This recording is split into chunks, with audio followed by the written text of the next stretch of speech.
and welcome back to Once Upon a Page. Today we are going to discuss from ideas to books. And where did the ideas for your books come from? You want to go first? Okay.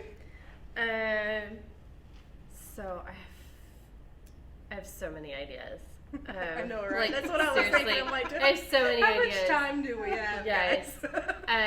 So for Legacy, Unexpected Legacy right here, it's the first published book. My idea came from the outside of a smoothie shop in Austin, Texas. I just could picture this girl sitting there reading and getting interrupted by a cute guy. That's where the original. That happens to me all the I time. know, right? I know. So that's where that one began, and I knew they were going to have a relationship, but I knew something was going to keep it from proceeding. And all of a sudden, I realized, oh my goodness, their parents are from the same town. What if they dated? Ooh. So their parents had dated in high school, and so they have to figure out what happened between their parents before they could proceed with their own relationship. And then for Faith and Hope, it's about two sisters. Yes, I have a sister. No, it's not actually based on us. Yes, I have gotten that question quite a bit. But my sister and I have had some rocky points in our, we're just over 2 years apart. So just like all siblings, we go through spells where we don't like each other. It's not anymore. We love each other very much now. But I had this idea of, okay, well, what if two sisters who don't get along are forced to live together for the summer after they haven't lived together for a while? And then Faith and Hope was born with all of their own personal struggles woven through. They have to learn to get along together and get through everything else at the same time. Awesome. How about you, Erin? Erin, Start saying the other one. That's funny. My series kind of started as a question, an assignment for school. I went back to college to get my degree in creative writing then. One of our assignments was to write a short story, which is really hard, by the way, when you're used to writing full-length novels. We had to pick either an unlikely hero or a villain. And I've always had it in my heart and mind to write a book about some type of spiritual warfare. And so I thought, well, what if I took it from the demon's point of view? Because, and then what if he was brothers with an angel and got kicked out of heaven with Lucifer? And I was, and just questions just started coming, and the more that I dug into the questions, the more the story just kind of presented itself to me. But it really did start as a short story for that class, and it started as that question of, well, how would the story look from his point of view, from Victor, if he's, a demon, the villain, but what if he's wanting to change? And so that's where it came from. That's cool.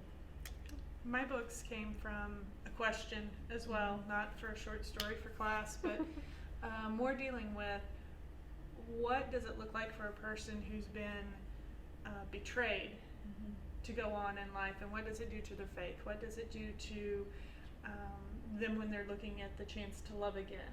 What toll does this betrayal of trust bring into their life?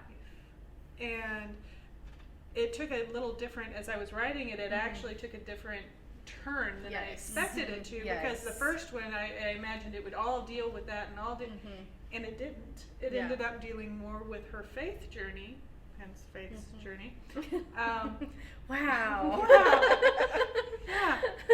But then in the second one, you kind of revisit that idea of, okay, she's here, she's, without giving anything away, she's trying to go forward in love. And what is she holding on to as her hope? What is she saying? If this happens, then I can be at peace. And having to come to terms with what it really means to have hope. And so it did start with a question like that. But then like the one that I just finished writing, it came from food trucks. Honestly, it came from the fact that I love watching like the baking competition shows and the food truck competition shows and things like that, and I just thought it would be fun. Yeah. And Yeah, definitely. I can't wait to read it. it's on our drive. You can I read it know. I've anytime. got it downloaded. I have it downloaded, and I'm ready to roll. Okay, so how do we know that an idea is enough to write a whole book? That's a hard question. I know, because I have so many ideas in my head right now. I was listing them all for my husband the other night, and I had like 7 different ones, and he looked at me and he just went, I love you. That was the right thing to say. Yeah.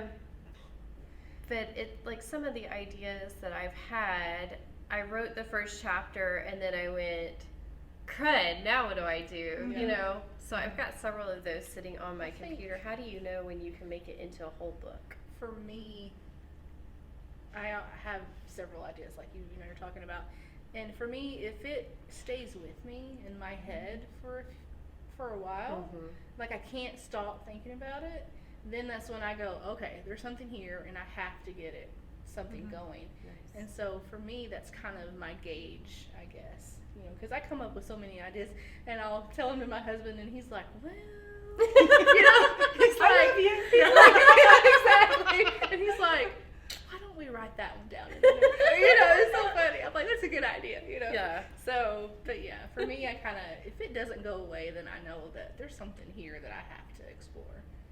What about you, Heather? I don't think I do know.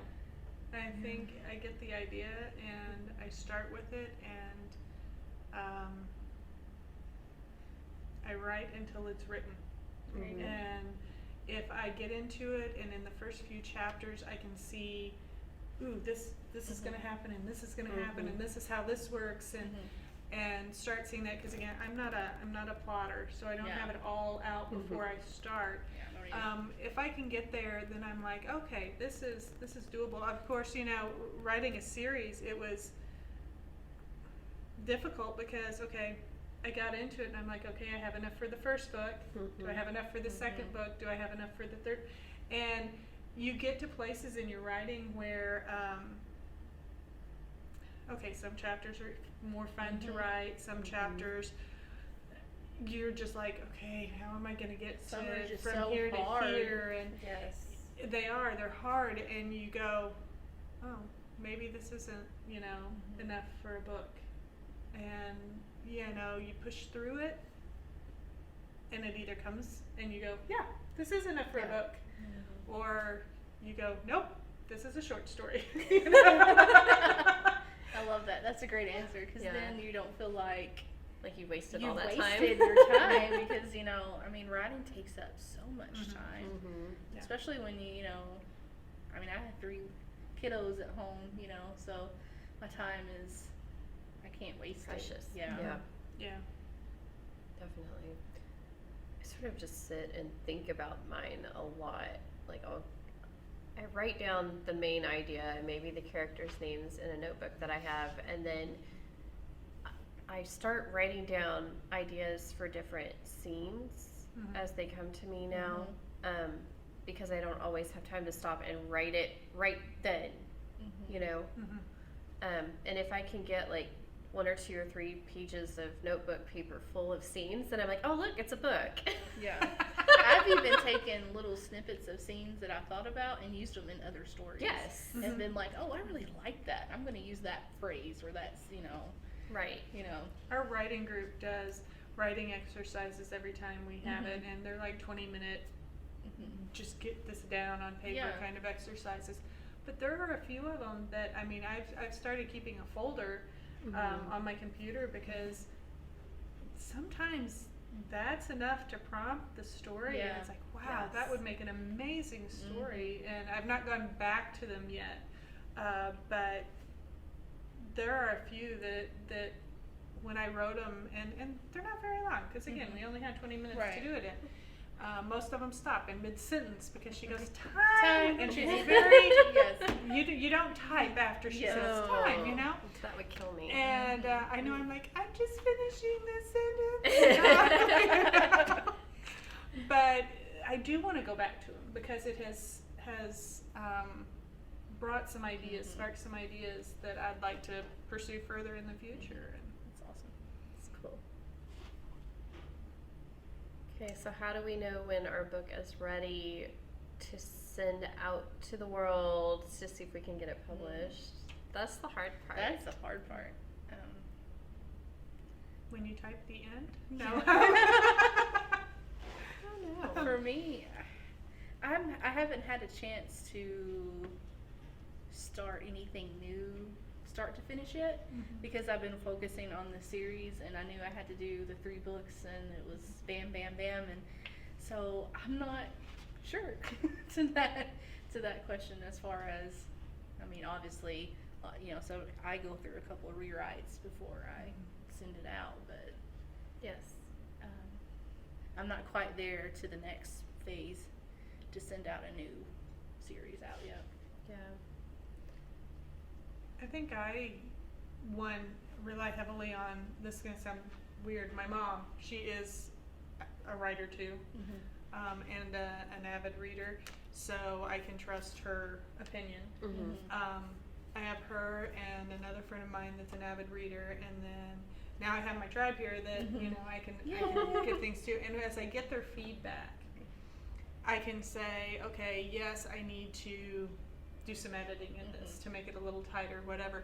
But the initial, this was a good story, I enjoyed this story, that kind of gives me the, okay, I've got something here that's going to be worth it, and I can send it forward.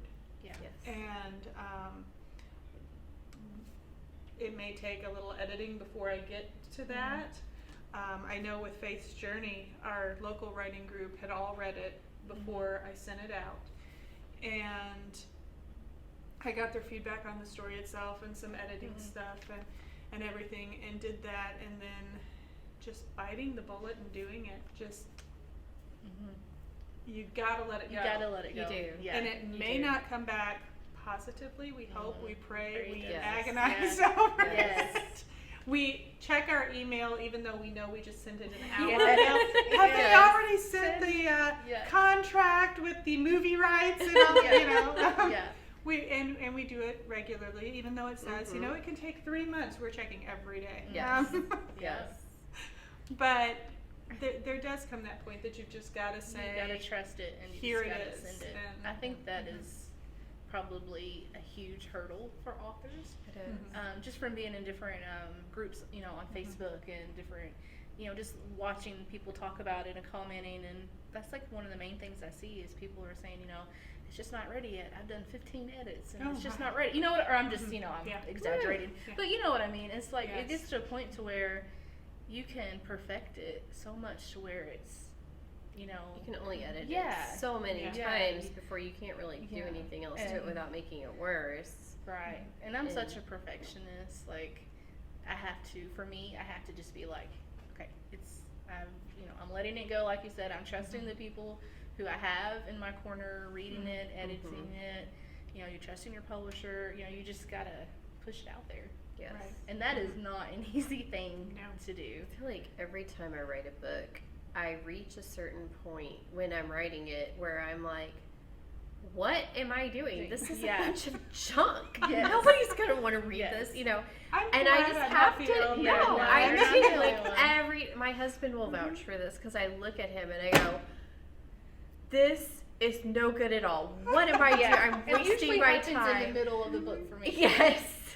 And he's just like, just get through Just it. get You'll there, be yeah. fine. You'll like it in the end. I'm like, okay. If got I it. get really stuck on a chapter and I can't seem to go, my husband is like, well, just skip it and move on to the next. I'm I like, can't do I'm that. like, I Oh. can't Oh, do I that. can't. I write that No. way. No, I can't and he's do like, that. I well, have why to can't push you just through. write out of order? And I'm like, oh. I won't go You back know. and finish it. Yeah.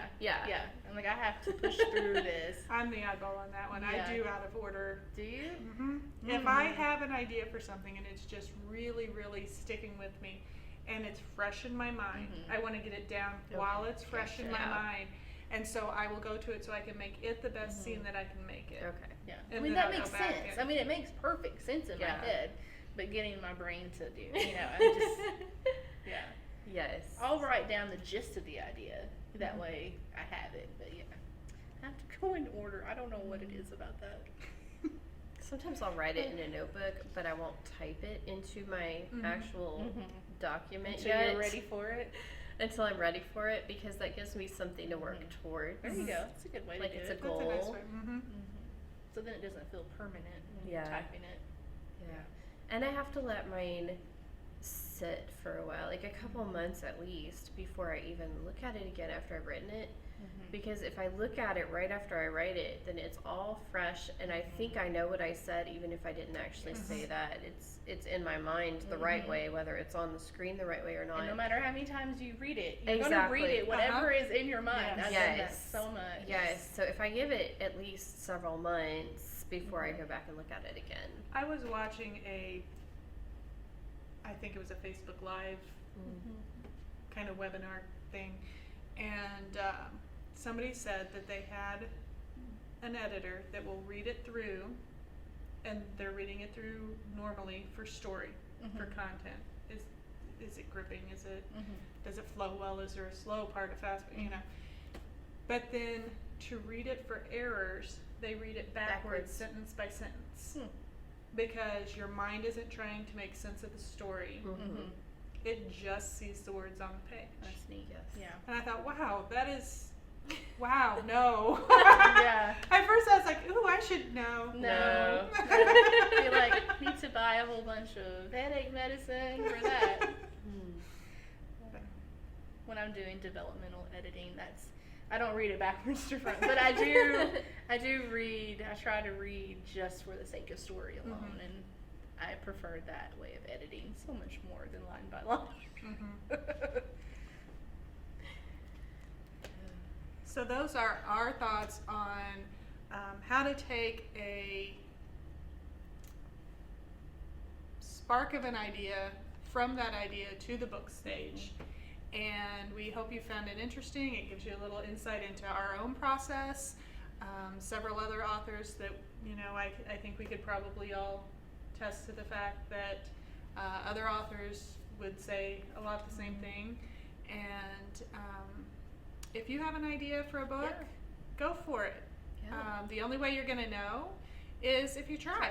Yep. Yes. So give it a chance. And again, send us your UN20 videos on the books that you're reading, and we can post those at the end of our videos. And we'll see you next time. Thanks. Bye. Bye.